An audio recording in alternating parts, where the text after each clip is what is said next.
Hi creative friends, this is Soraya and thank you so much for being here. So I allow this to completely dry and I am going to dive right in. And one of the things I really want to stress you guys, and this is a reminder for me as much as anybody else, is that, creating is a sacred process. And a lot of times, whether it's because I'm recording my videos or just because we're living in a very do society, which is like, results oriented and just, how much can you do, how much can you complete in a certain amount of time. I have to remind myself that creating is a very sacred process and not to rush myself.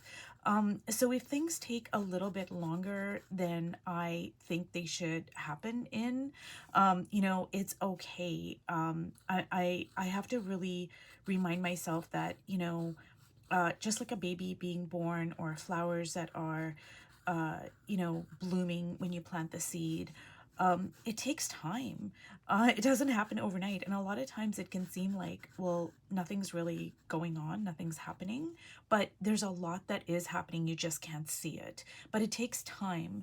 So, yeah, it's just a reminder for me as much as anybody else. So basically, just to recap a few of the main points for this series, the first thing is the push and pull. That was really handy for me, and you can use it for anything. It's just a constant, I'm pushing things into the background, I'm pulling things forward, and it's such an easy way to kind of visualize it. And once you get it in your head, it's just really like an anchoring point. Pushing things back, and those are your cools and your neutral colors, and then pulling things forward, and those are your warm, brighter colors. So yeah, that really helped me a lot. And the second thing is that everything happens in tandem with everything else, like nothing happens in isolation on your page. That's also a really good anchoring point. And it's just all about decisions. Like, you're making countless decisions one after the other. And the last point I want to make is about, when I said that, like, for instance, the hair, you're painting black hair, but there's so many different colors in there. It's not like a pure field of black. And that applies whether you're talking about a dress or skin color or whatever it is. There's like millions of colors and tones and even textures in any particular object.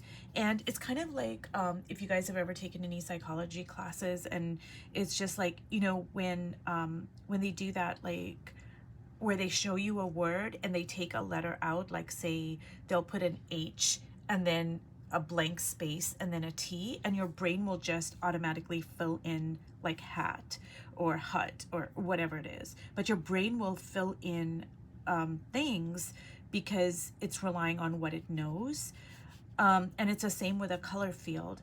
Like your brain is just going to fill in different parts. So it's going to read, like this hair is going to read as black hair, and I'm still building it up. But when you look really closely at it, there are so many different colors. And what this does, that was probably the one thing that really changed my art. Like when I first started, it was the one thing that really elevated my art. And so all I'm doing, you guys, is I'm just pushing and pulling, pushing and pulling. And like I said, because when I work like this, I work in increments. I'm not really so concerned about completing it. And I don't know if you are supposed to do this with a 100-day project, but I do. This is just the way I work.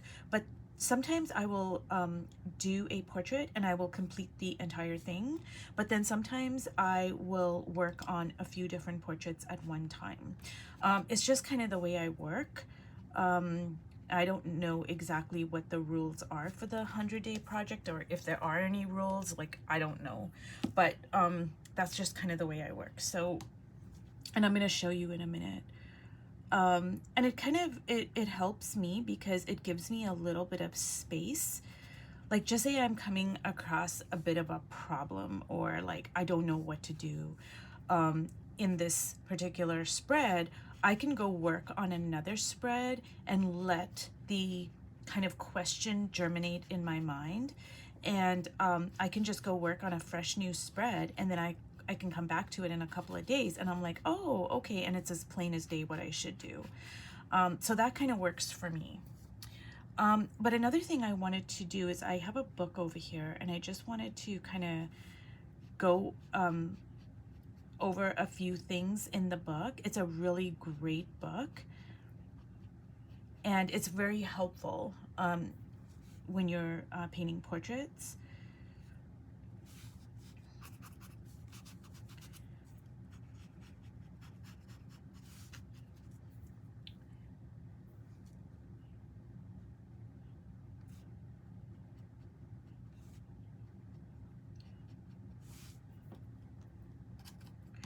And you guys, I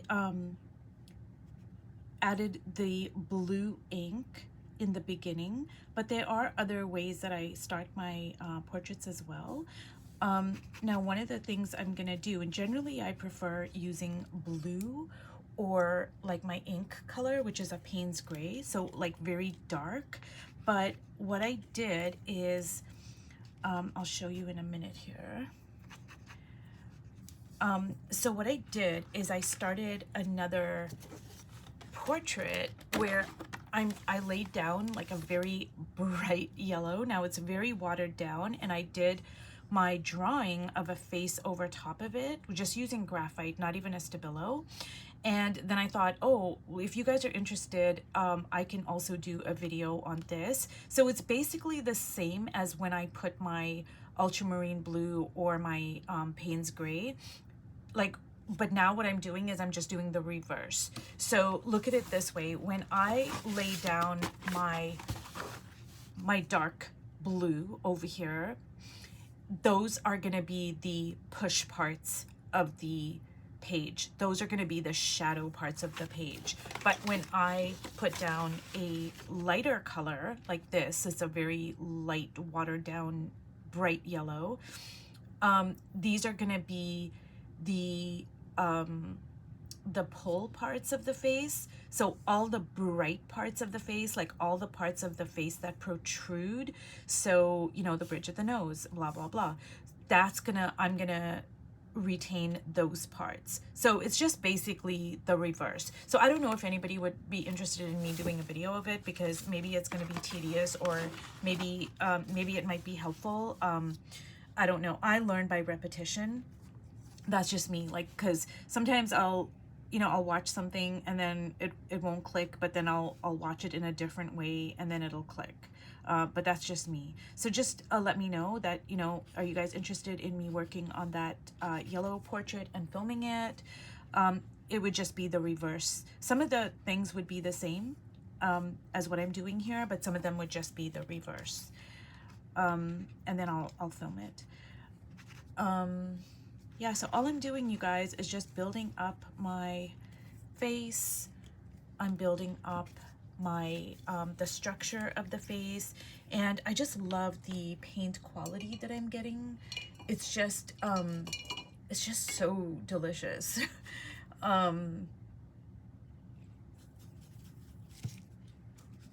So I'm just kind of like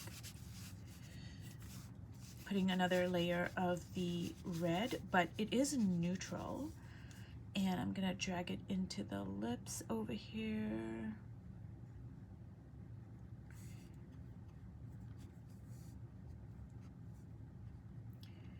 And so what I'm gonna do is, this is my Stabilo in all black, and I'm just neutralizing this red.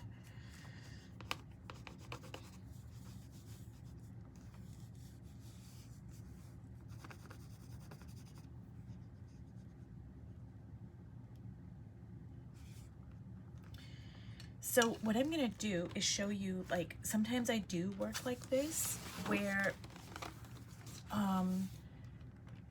see, so I did work a little bit on this, but it's unfinished. So I'm gonna go between this portrait, and, you know, I don't wanna flip it now, but the yellow portrait, the yellow paint that I laid down. So I do that, but then there have been other portraits in here where I just, you know, I just come in and I just do it. So I just kind of let, you know, the portrait kind of leave me with what it wants to do. Sometimes it just all comes together right away, and then sometimes I need to kind of, you know, just leave it alone for a minute. But I just want to talk about this book over here. It's called Expressive Portraits, Creative Methods for Painting People, and it's by Jean Pederson, not Pederson, but Peter, like Pederson. And I've really loved this artist and her work for many years. And this, I've had this book for a long time. As you can see, it's all ripped up and everything, but it's a great book because she, now I think she paints in watercolor. I don't think this is acrylic. And she just paints the most luscious portraits, and I just love the way she approaches her subjects. Like, look at this, you guys. Just the colors are so beautiful. Now, see what I was saying? Okay, I'm gonna try to bring this up closer.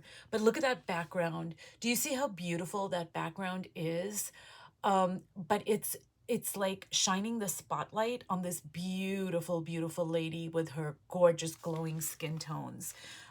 So the background is like the supporting actor, but it's still so luscious and beautiful. But when I look at this, I'm instantly drawn to this beautiful, like the face and the just delicious skin tones, the light, the way the light is hitting the face. But I really love all of the background. And she's just such a master. But one of the things, okay, so here she talks about, now let me see here. Yeah, I think this is a watercolor. And she talks a lot about, oh no, she talks about acrylic paint. So maybe she combines acrylics with watercolors. I don't know. But one of the things that she talks about is, oh, you know what, you guys? I talked about the balloon. So here is a balloon head, and that is like, I'm going to bring it up closer here. See, so it's just a great way, and you see that very rudimentary drawing of the facial features. So it is a very useful exercise. And then she also talks about, like, when you don't place the features correctly on the page, so you can see, like, you know, if you place the eyes too far up, and if you place the lips too far up, blah blah blah. And, you know, she talks about the position and size of the facial features.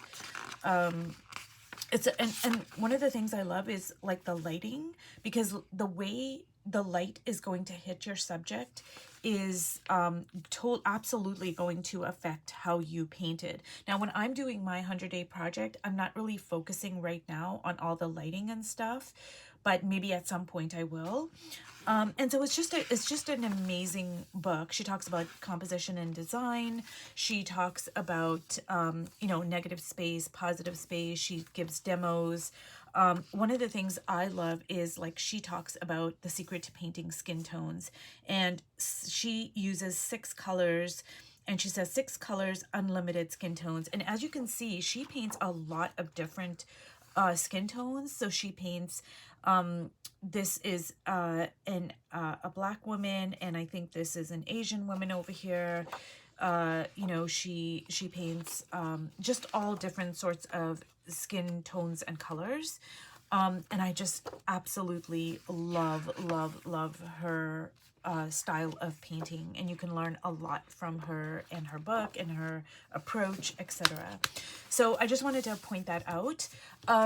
Anyways, you guys, I don't know if I am going to do another part to this, because basically I just want to reiterate that it's from now, what I'm going to be doing is I'm just going to be, you know, I'm going to be painting the eyes. I'm going to be, you know, pushing things into the background. I'm going to be pulling things forward.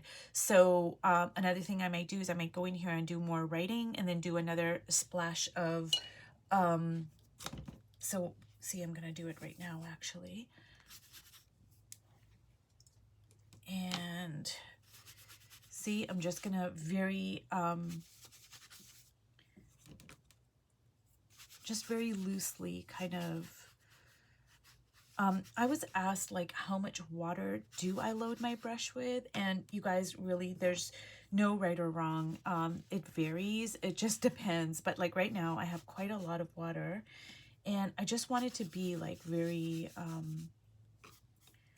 just like dreamy, you know. And then what I'll do is I will allow this to completely dry naturally, and I'll come back to it and I will write over top of it. And this just creates like so much like just interest and just lush layering.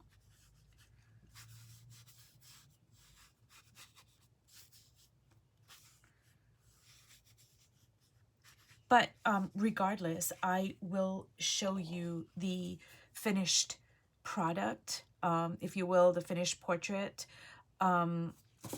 When I'm done, I will show it to you and say, hey, this, you know, I'm done now. But basically, I'm just going to go in, paint the eyes. It's going to be a process of, you know, pushing, pulling, pushing, pulling.